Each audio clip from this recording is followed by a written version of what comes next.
မင်္ဂလာပါ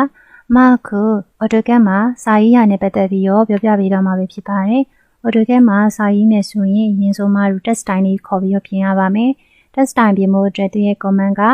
st enter ဒါဆိုရင် test time box လေးကြာလာပါမယ်အဲ့ဒီမှာမတို့ standard ကိုရွေးထားပါမယ် font name အနေနဲ့ကလည်းမတို့ option တွေအများကြီးရှိပါတယ်ကိုနှစ်သက်တဲ့ပုံစံကိုပြီးတော့ရွေးပေးရပါမယ်သူရဲ့ပြောင်းလဲသွားတဲ့ပုံကဒီဘက် box လေးမှာပြထားပါရနော်အဲ့တော့ကိုကြိုက်နေတဲ့ font name ကိုဒီမှာရွေးပါမတော့မြင်သာမယ်များအသုံးဖြစ်တဲ့ Times Roman ကိုပဲရွေးချယ်လိုက်ပါမယ်ပြီးရင်မတို့ကိုရွေးလိုက်တဲ့ font name နဲ့ပတ်သက်ပြီးတော့ဒီဘက်မှာ font style လေးကိုချိန်ပေးရပါမယ် font style မှာလည်းမတို့ကဘိုးထားမှာလားဘိုး italic ကိုထားမှာလား italic ဒါမှမဟုတ် regular လားပေါ့နော်မတို့ဒီမှာ regular ပဲထားလိုက်ပါမယ်အခုဒီ test time မှာမတို့ဒီကသတိထားမှာကဒီ height ပါ height ကိုလုံးဝဒီမှာမပြင်ပါနဲ့ height ကိုပြောင်းလိုက်လို့ရှိရင်မတို့ auto ဝင်သွားတက်လို့ပါနော်ဒါကြောင့်ဒီမှာ height ကိုလုံးဝမပြင်ပါနဲ့ဒါကြောင့် apply လုပ်မယ်ပြီးရင် close လုပ်လိုက်ပါမယ် test time လေးပြင်ပြီးသွားပြီဆိုရင်မတို့စာရေးမယ်ပေါ့နော်စာရေးဖို့အတွက်ဆိုရင်ပထမဆုံးတစ်ခုအနေနဲ့ဒီ test single line test လို့ခေါ်တဲ့ဒီ test နဲ့ခေါ်ရေးပါမယ်ဒီ test ဖြစ်တဲ့အတွက်သူ့ရဲ့ command က dt ပါ dt enter သူက specify step point of test ပထမဆုံး test ရဲ့ first point ကို select ခိုင်းတယ်မြင်တာအောင်လို့ဒီမှာမြင်းလေးတွေဆွဲထားတယ်အဲ့ဒီမြင်းလေးတွေရဲ့ဒီ end point ပေါ့နော်ပထမဆုံးတစ်ခုစမ်းပြမှာဖြစ်တဲ့အတွက်ဒီ end point မှာ click လိုက်ပါတယ်ပြီးရင်သူက test height ကိုသတ်မှတ်ခိုင်းပါတယ်က test height ကို1လောက်ထားလိုက်မယ်နော်အဲဆိုရင်1 enter ပြီးတော့ rotation angle of the test ရဲ့ rotationကိုကစောင်းစောင်းရေးချင်တယ်ဆိုရင်ကိုသူ့ရဲ့ angle လိုက်10 20 30စရှိသဖြင့်ကိုစောင်းချင်တဲ့ angle ကိုရိုက်ထည့်ပြီးတော့စောင်းရင်ရပါတယ်အမတို့ဒီမှာ angle မထည့်တော့ပါဘူး0ပဲဆိုရင်ထည့်ရင်လည်းရတယ်လို့ဒီတိုင်း enter ခောက်လိုက်ရင်လည်းရပါတယ်အဲဆိုရင်အမတို့ဒီမှာစာရေးတဲ့ကာစာလေးပေါ်လာပါပြီမတို့ဒီ line ရဲ့အစွန်မှာ click လိုက်တဲ့အတွက်ကိုရေးလိုက်တဲ့စာကဒီ line လေးပေါ်မှာတင်နေမှာပဲဖြစ်ပါတယ်ဒါဆိုမတို့စာလေးရေးကြည့်မယ်ပေါ့နော် okay mouse စာရေးလိုက်ပြီးနောက်တစ်ကြောင်းဆင်းရင် enter ခောက်တစ်ကြောင်းစီပေါ့နော်အမောက်ဒီ comment ကနေဒီ comment ကနေပြန်ထွက်ချင်တယ်ဆိုရင် enter နှစ်ချက်ခောက်ပြရပါမယ်အဲ့တော့ enter နှစ်ချက်ခောက်မယ်အဲ့တော့ဒီ line ကဒီ test နဲ့ခေါ်ပြီးတော့ရေးလိုက်တဲ့စာပေါ့နော်အဲ့တော့မတို့ကဒီစာကြောင်းတစ်ခုချင်းစီ select ကြည့်လိုက်မယ်တစ်ခုချင်းစီဖြစ်နေရပေါ့နော်ဒါကြောင့်သူ့ကိုဒီ test single line test လို့ခေါ်ခြင်းဖြစ်ပါတယ်မတို့ဒီ menu လေးဖြတ်လိုက်မယ်နော်အဲ့တော့ဒါကပထမဦးဆုံးဒီ test ခေါ်ပြီးတော့စာရေးလိုက်တဲ့နည်းပါ normal ကတော့ left to right ကိုသွားတာပါအဲ့လို left to right မသွားချင်ဘူးဆိုရင်မတို့ justify မှာပြင်ပြရပါမယ် left to right မသွားချင်ဘူးဆိုရင်ဘာရှိမလဲဆိုရင် right to left ရှိမယ် center ကနေရေးရရှိမယ်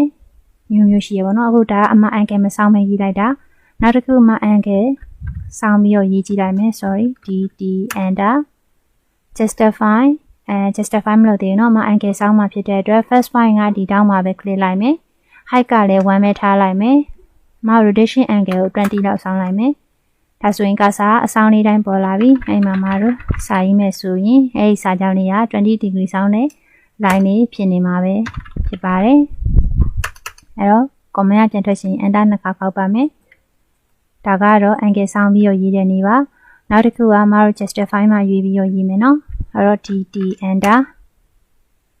မတို့ justify ကိုရွေးလိုက်ပါမယ်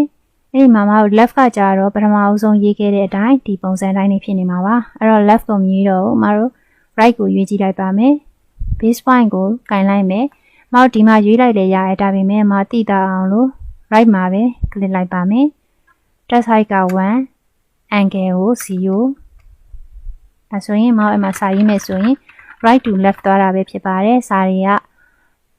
ကိုရွေးလိုက်တဲ့နေရာကနေဘယ်ဘက်ကိုပဲစာရေးရွေးပြရပါဒါက right ပါနောက်တစ်ခုက dt enter justify မှာ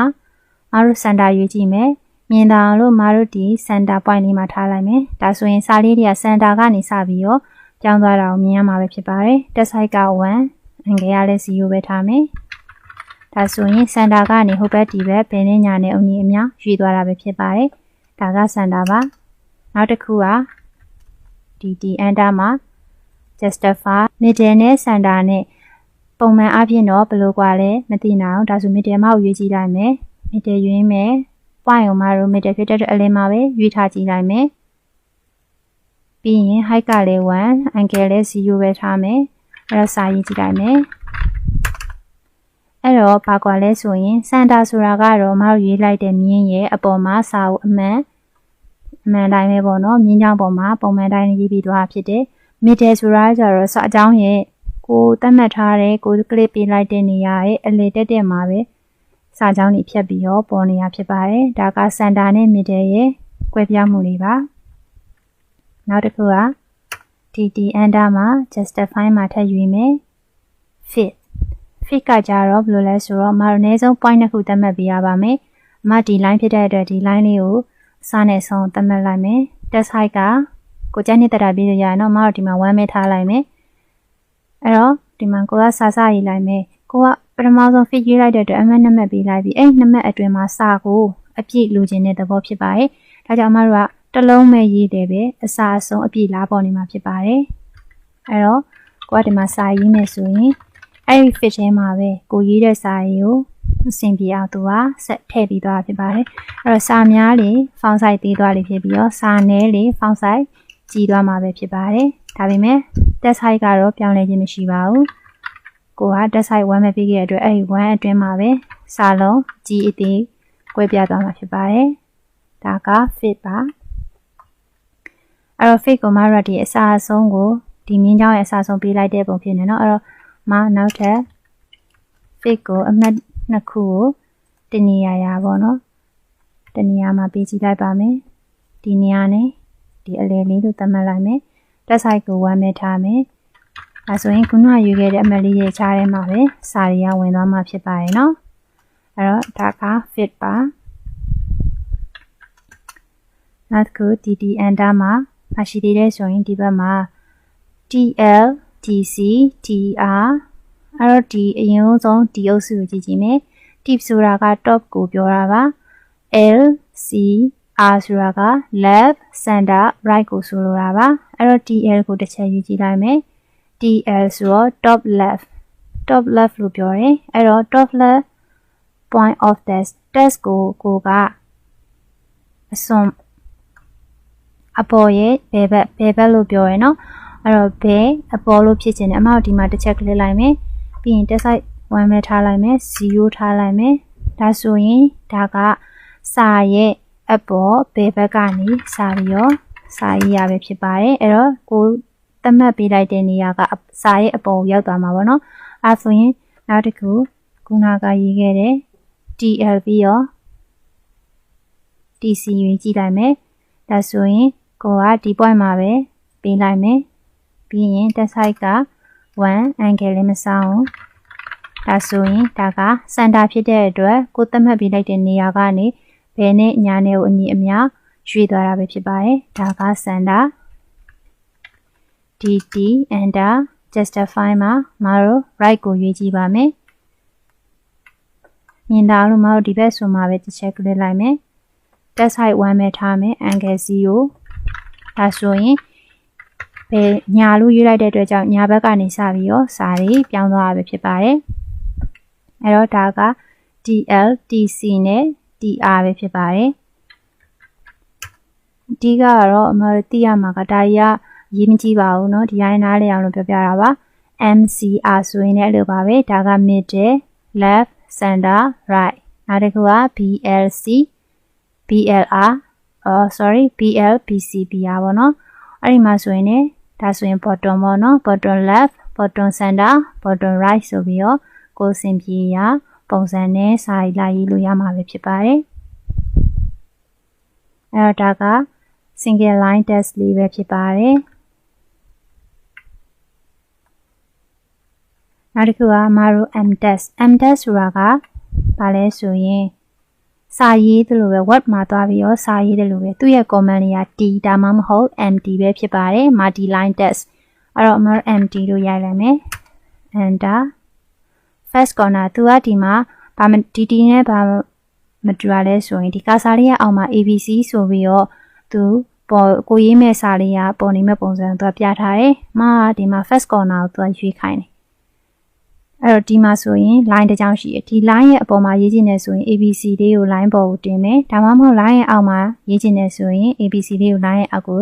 ချမယ်ပေါ့နော်အခုမှ line ပေါ်မှာရေးမှဖြစ်တဲ့အတွက် ABC လေးတင်မယ်ဒီနေရာလေးကို click လိုက်မယ်ပြီးရင် corner ဖြစ်တဲ့အတွက်opposite corner သတ်မှတ်တဲ့အတွက်အမတို့တနေရာမှာ click လိုက်မယ်ပြီးရင်အမတို့မှာစာရေးမယ်အဲ့တော့သူ့မှာကဒီ mtext ကိုခေါ်လိုက်ပြီးစာရေးပြီးဆိုတာနဲ့အပေါ်မှာဘာက text editor လေးက word ထဲမှာစာရိုက်တယ်လို့ပဲလာပြီးတော့ font တွေ change တွေရမှာပဲဖြစ်ပါတယ်အဲ့တော့ mark ကဒီမှာဒီရေးထားတဲ့စာလေးတွေကို font style change နေတယ်ဆိုရင်လာပြီးတော့ဒီမှာရွေးပေးလို့ရပါမယ်ဒါမှတော့ word မှာစာရေးတယ်လို့ပဲเนาะပြီးတော့မတို့ဒီမှာ sample တွေလည်းခေါ်သုံးလို့ရပါတယ် word မှာခေါ်ရေးတယ်လို့ပဲဒီမှာဆိုရင် degree နောက်ပြီး sample မှာအဲ့ဆိုရင် plus minus အဲ့ဆိုရင် diameter သင်္ကေတလေးပေါ့နော်အမောက်တာကို Time New Roman နဲ့ပဲထားလိုက်ပါမယ်မြင်တာအောင်လို့နော်အဲ့တော့ဒီမှာဆိုရင်အမတို့က sample တွေကိုဒီကနေလာခေါ်ပြီးရောရေးလို့ရတယ်ပေါ့နော်ဒီမှာဆို not equal sample ဒါဆိုရင် center line ဆိုတဲ့ sample အမတို့ဒီမှာကြတော့ဒီတို့နောက်လာမယ်စာရေးနည်းနောက်တစ်ခုရှိရဲ့ S ပေါ့နော်အဲ့ဒီစာရေးနည်းမှာကြတော့မတို့ဒီလိုမျိုး sample ခေါ်ရေးလို့မရပါဘူးဒီဟာကဒါကတော့ဒီပုံစံလေးနဲ့ရေးရတာ mtext ရဲ့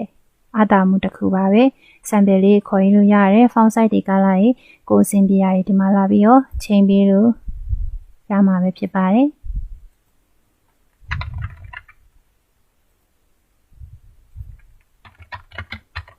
โอเคเนาะဒါကတော့ mtext လေးပဲဖြစ်ပါတယ်